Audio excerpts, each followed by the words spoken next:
Hello everyone, अस्सलाम वालेकुम। मैं हूं आयशा खान और आज मैं आप सभी के साथ शेयर करने वाली हूं winter hair care routine. Basically आप सब जानते होंगे कि विंटर के सीजन में हमारे हेयर बहुत ही ड्राई, रफ, डैमेज की प्रॉब्लम स्टार्ट हो जाती है। हेयर फॉल्स बहुत ज्यादा होते हैं। इन सब चीजों से बचने के लिए हमें किन किन चीजों का ध्यान रखना चाहिए और कौन कौन सी प्रोडक्ट यूज करनी चाहिए, like shampoo, conditioner, serum, hair mask, कब किस टाइम पे हमें यूज करना चाहिए, किस तरीके से यूज करना चाहिए। ये video basically boys and girls दोनों के लिए है।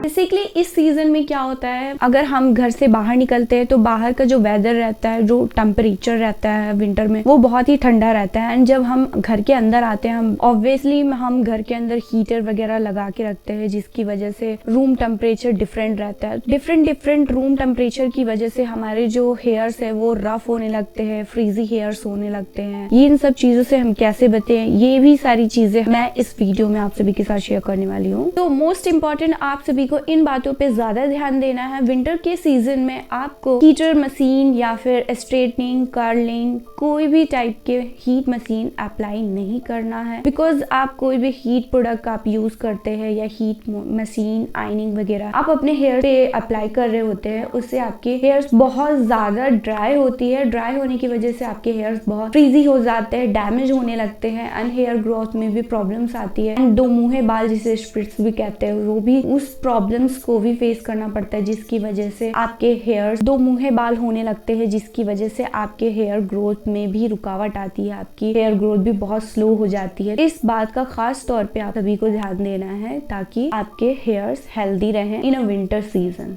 एक और खास बात का ध्यान देना है आपको विंटर सीजन में, अगर आप जब भी घर से बाहर निकल रहे होते हैं तो आप अपने बालों को स्कार्फ से या फिर दुपट्टे से या फिर किसी भी लाइट कैप से आप अपने बालों को कवर करके निकले। अगर आप विंटर कैप यूज करते हैं तो उसे ज्यादा टाइम तक यूज ना करें, बीच बीच में उसे रिमूव करते रहें। बिकॉज अगर आप कंटिन्यू काफी वक्त के लिए अगर वार्म कैप अगर लगा के रखते हैं तो उससे आपके सर में और हेयर में बहुत ज्यादा वार्म हीट प्रोड्यूस होगा, जिसकी वजह से आपको बहुत सारी प्रॉब्लम फेस करनी पड़ती है। तो इस चीज को अवॉइड करें। हेयर ग्रोथ के लिए फर्स्ट स्टेप जो है, जस्ट आप मॉर्निंग में उठने के बाद इस तरीके से, जिस तरीके से मैं आपको इस वीडियो में बता रही हूँ, 5 मिनट के लिए आप हेयर पे मसाज करेंगे। बिल्कुल ड्राई हेयर में ऑयल वगैरह यूज नहीं करेंगे, या ना ही कोई सीरम यूज करेंगे, ना ही कोई स्प्रे यूज करेंगे। सिंपल ड्राई हेयर में आप फिंगर की हेल्प से अपने स्कैल्प में इस तरीके से मसाज करेंगे ताकि आपके ब्लड सर्कुलेशन इससे बढ़ेंगे और आपके हेयर ग्रोथ में भी इम्प्रूवमेंट होगी। इस प्रोसेस को आप हार्डली 5 मिनट्स के लिए डेली करेंगे। सेकेंड स्टेप आप इस तरीके से फॉलो करेंगे, अपने हेयर को इस तरीके से हैंग करेंगे, जिस तरीके से मैं हैंग करके रख रही हूँ। एंड इस तरीके से हैंग करने के बाद सेम लाइट हैंड से फिंगर टिप्स की हेल्प से आप स्कैल्प पे मसाज देंगे। ये आप डेली फॉलो करें। पर्सनली मैं ये दोनों स्टेप फॉलो करती हूँ। सेम इसका भी यही वर्क है, आपके जो भी ब्लड सर्कुलेशन है उसको इम्प्रूव करता है। आप इस टेक्निक को डेली बेसिस पे आप इसे फॉलो करें, इससे आपके हेयर ग्रोथ बहुत जल्दी फास्ट ग्रो होगा। एंड बालों को हेल्दी एंड लॉन्ग बनाने के लिए मोस्ट इम्पोर्टेंट पार्ट है ऑयलिंग। हेयर ऑयलिंग करना मोस्ट इम्पोर्टेंट होता है हमारे हेयर ग्रोथ के लिए। तो बेसिकली मैं अपने हेयर में ऑयलिंग करने के लिए मैंने एक ऑलरेडी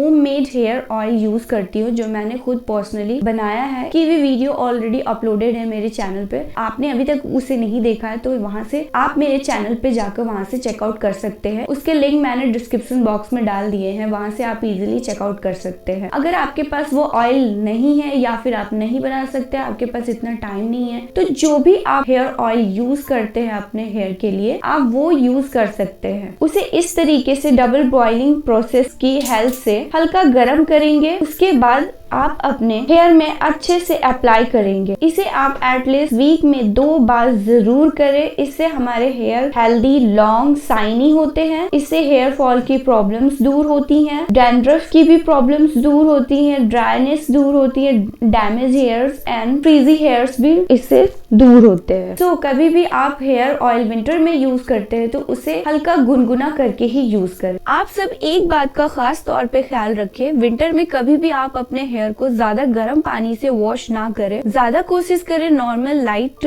ठंडा पानी से ही वॉश करें या फिर लिक्विड वार्म वाटर से आप वॉश कर सकते हैं। बेसिकली विंटर में हमें बार बार शैम्पू यूज नहीं करना चाहिए बिकॉज हमारे हेयर्स जो है वो बहुत जल्दी ड्राई हो जाते हैं। इसकी वजह से आप सभी को विंटर के सीजन में हमें वीक में 2 बार ही हेयर वॉश करना चाहिए। अगर आपने विंटर में हेयर वॉश किया है तो गीले बालों को लेकर बाहर नहीं जाना चाहिए और ज्यादा कोशिश करें कि आप ड्रायर से अपने हेयर्स को ना सुखाएं। विंटर के सीजन में बेस्ट यही है कि तौलिया के हेल्प से या फिर किसी कॉटन फैब्रिक की हेल्प से अपने बालों को सुखाएं, क्योंकि टेम्परेचर में ज्यादा डिफरेंस होने के कारण आपके हेयर ब्रेक्स होने के चांसेस बढ़ जाते हैं। विंटर में आपको इस खास बात का ज्यादातर से ध्यान देना चाहिए। अगर आपने शैम्पू किया है, शैम्पू करने के जस्ट बाद अपने स्कैल्प पे हल्के हल्के फिंगर टिप्स की हेल्प से आप स्कैल्प पे कोई भी ऑयल हल्का हल्का अप्लाई करें। ज्यादा ऑयलिंग अप्लाई करने की नीड नहीं होती है, बट हल्का हल्का ऑयल जरूर अपने स्कैल्प पे अप्लाई करें बिकॉज आपके स्कैल्प विंटर सीजन में बहुत ड्राई हो जाते हैं। आप कोई भी ऑयल यूज कर सकते हैं, जोजोबा ऑयल यूज कर सकते हैं, आलमंड ऑयल यूज कर सकते हैं या फिर कोकोनट ऑयल यूज कर सकते हैं। इससे आपके स्कैल्प जो ड्राई होते हैं, डैंड्रफ की प्रॉब्लम जो बढ़ती है, वो सारी चीजें इससे बच जाती है। मोस्ट 3 इम्पोर्टेंट चीज ये है, अगर आपकी हेयर बिल्कुल नॉर्मल है आप सिर्फ शैम्पू करके छोड़ सकते हैं। अगर आपके हेयर्स ऑयली है तो ऑयली हेयर्स के शैम्पू के बाद आपको सीरम यूज करना इम्पोर्टेंट है। एंड अगर आपके हेयर्स ड्राई है तो आप शैम्पू के बाद कंडीशनर यूज करें। रही बात शैम्पू की, तो शैम्पू मैंने बताया आपको विंटर के सीजन में शैम्पू हमेशा वीक में 2 बार ही करना चाहिए। वो भी शैम्पू सल्फर पैराबेन फ्री होना चाहिए बिकॉज अगर आपके शैम्पू सल्फर पैराबेन फ्री नहीं है, उसे यूज अगर आप करते हैं तो बहुत ज्यादा ड्राई हेयर हो सकते हैं, टीचिंग की प्रॉब्लम बढ़ सकती है। हेयर में अगर आपने कलर करवाया है वो जल्दी फेड होने के चांसेस बढ़ सकते हैं, हेयर फॉल्स की भी प्रॉब्लम बढ़ सकती है। तो मोस्ट इम्पोर्टेंट आपको अपना shampoo sulphate and paraben free ही देख के परचेस करना है। शैम्पू सेलेक्ट करने से पहले आप अपने हेयर के बारे में जानना ज्यादा जरूरी है कि आपके हेयर जो है वो नॉर्मल है या ड्राई है या ऑयली है। इसी के अकॉर्डिंग आप अपने शैम्पू सिलेक्ट करेंगे। शैम्पू कौन कौन से बेस्ट है वो मैं आपके साथ शेयर कर देती हूँ। मेरे अकॉर्डिंग कौन कौन से शैम्पू ज्यादा मुझे अच्छे लगते हैं, ज्यादा पसंद है, वो है हिमालय इज द बेस्ट। इसमें हर टाइप्स के शैम्पू अवेलेबल है, हर हेयर टाइप के अकॉर्डिंग अवेलेबल है, for dry, for normal, for dandruff, for hair fall. आप ये शैम्पू इजिली मार्केट से परचेस करके यूज कर सकते हैं। एंड सेकेंड शैम्पू है वो बायोटेक का। सेम इसमें भी हर तरीके के हेयर टाइप्स के लिए शैम्पू अवेलेबल है, for dry, for dandruff, for normal, for hair falls. And third is Ayur herbal shampoo and fourth one is a वाव हेयर साइंस शैम्पू। इनमें भी सेम हेयर टाइप के अकॉर्डिंग शैम्पू अवेलेबल है। अगर आप कोई प्रोफेशनल शैम्पू यूज करना चाहते हैं तो मैं 2 शैम्पू प्रोफेशनल आपको रेकमेंड करूंगी जो मैंने पर्सनली यूज किया था एंड सीरियसली वो बहुत अच्छे हैं। First one is lotus professional absolute repair shampoo and इसका मास्क भी जो है ये बहुत बेस्ट है। And second one is lotus professional list ultimate shampoo and mask. ये दोनों मैंने पर्सनली यूज किया है, सीरियसली बेस्ट है। आप इसे जरूर ट्राई कीजिएगा, इसके hair mask and shampoo as well as. अब हम बात करेंगे कंडीशनर की। कंडीशनर में सीरियसली मुझे 3-4 कंडीशनर बहुत पर्सनली पसंद है, like dub conditioner, biotech conditioner, wow conditioner and Himalaya conditioner. ये 4 मुझे हेयर कंडीशनर पर्सनली पसंद है। बट एक बात का आपको ख्याल रखना है, अगर आपके हेयर नॉर्मल है तो उसमें कंडीशनर की नीड नहीं होती है। अगर आपके हेयर ऑयली है तो आप कंडीशनर वीक में 2 रोज ही करेंगे। एंड अगर आपके हेयर ड्राई है 2 बार हेयर कंडीशनर कर सकते हैं। बेसिकली हेयर कंडीशनर करने के लिए आपको सिर्फ अपने हेयर लेंथ में ही कंडीशनर अप्लाई करना होता है। ध्यान रहे आप अपने हेयर स्कैल्प पे कंडीशनर को ना अप्लाई करें। हेयर कंडीशनर अप्लाई करने के बाद 5 to 6 मिनट के लिए ही आप उसे हेयर कंडीशनर अप्लाई करेंगे, उसके बाद अच्छे तरीके से उसे वॉश करके क्लीन करके निकाल देंगे। एक भी एसेंस हेयर्स में नहीं रहने देंगे। अगर आपके हेयर में थोड़े भी कंडीशनर प्रोडक्ट रह गए, उसकी वजह से आपके हेयर बहुत ब्रेक हो सकते हैं, हेयर फॉल्स की प्रॉब्लम भी स्टार्ट हो सकती है। अब हम बात करेंगे हेयर मास्क की। बेसिकली हेयर मास्क हेयर के लिए बहुत ज्यादा इंपॉर्टेंट होता है। जिस तरीके से हमारे बॉडी को बॉडी लोशन की नीड होती है, उसी तरीके से हमारे हेयर को हेयर मास्क की जरूरत होती है, क्योंकि हमारे हेयर ड्राई होने की वजह से बहुत ही बीच बीच से ब्रेक होते हैं। जिस तरीके से हमारे बॉडी में ड्राईनेस होने की वजह से क्रैक्स आते हैं, उसी तरीके से हेयर में भी ड्राईनेस होने की वजह से हेयर ब्रेक होते हैं। बेसिकली हेयर मास्क को हमें वीक में एक बार अप्लाई करना चाहिए, बट शैम्पू करने के बाद ही हमें हेयर मास्क अप्लाई करना चाहिए। हेयर मास्क अच्छे तरीके से हेयर लेंथ में अप्लाई करके उसे हल्के हल्के फिंगर टिप्स की हेल्प से इस तरीके से, जिस तरीके से मैं दिखा रही हूँ, इसे मसाज करके 6 to 8 मिनट के लिए या अप्रोक्स 10 मिनट के लिए भी आप उसे छोड़ सकते हैं। उसके बाद से अच्छे तरीके से अपने हेयर को वॉश करके क्लीन कर लें। इससे आपके हेयर बहुत ही हेल्दी, शाइनी, सॉफ्ट, सिल्की हो जाएंगे एंड टैंगल्स की प्रॉब्लम्स भी दूर हो जाएगी। ये इम्पोर्टेंट पार्ट है, आप इस पार्ट को स्किप ना करें। आपके हेयर जिस भी तरीके के, ड्राई है, फ्रीजी है, डैंड्रफ है या फिर नॉर्मल है, आप सारे टाइप्स के हेयर पे आप हेयर मास्क एटलीस्ट वीक में 1 डे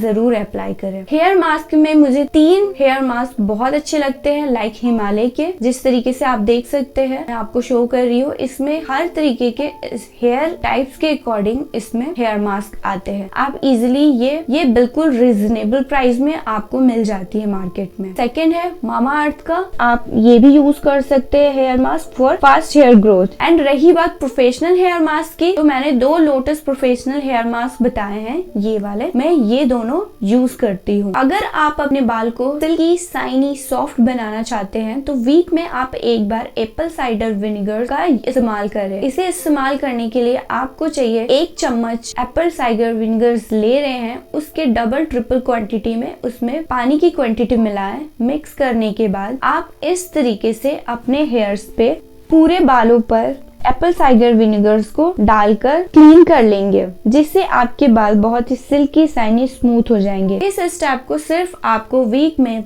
1 टाइम ही अप्लाई करना है हेयर मास्क अप्लाई करने के बाद। अगर आप हेयर मास्क अप्लाई नहीं करते हैं कभी भी, कंडीशनर यूज करने के बाद भी ये प्रोसेस आप फॉलो कर सकते हैं। एक मैं मोस्ट इम्पोर्टेंट टिप्स आपके सभी के साथ शेयर करने वाली हूँ। लाइक बहुत सारी लड़कियां इस तरीके से अपने हेयर्स को हाई पोनी टेल से टाइट पोनी बना लेती हैं, जिसकी वजह से आपके हेयर लाइंस के बाल धीरे धीरे कम होने लगते हैं। इसकी प्रॉब्लम्स बहुत ज्यादा लड़कियों में स्टार्ट हो जाती है। इस प्रॉब्लम से बचने के लिए आपको बिल्कुल टाइट हेयर पोनी नहीं बनानी है, आपको लूज पोनी बनानी है। तो मैं उम्मीद करती हूँ आपको ये वीडियो अच्छी लगी हो। अगर अच्छी लगी हो तो लाइक कीजिएगा, कमेंट सेक्शन में मुझे बताइएगा कि अपकमिंग वीडियोस में आपको किस टॉपिक पे वीडियो चाहिए एंड इस हेयर केयर रूटीन में आपको क्या डाउट रहा, क्या प्रॉब्लम्स आई, क्या क्या चीजें आप फेस कर रहे हैं हेयर प्रॉब्लम से रिलेटेड, वो भी आप मुझे कमेंट सेक्शन में बता सकते हैं। ऑफ कोर्स मैं आपकी हेल्प करूंगी। जब तक के लिए आप अपना ख्याल रखिए। अल्लाह हाफिज।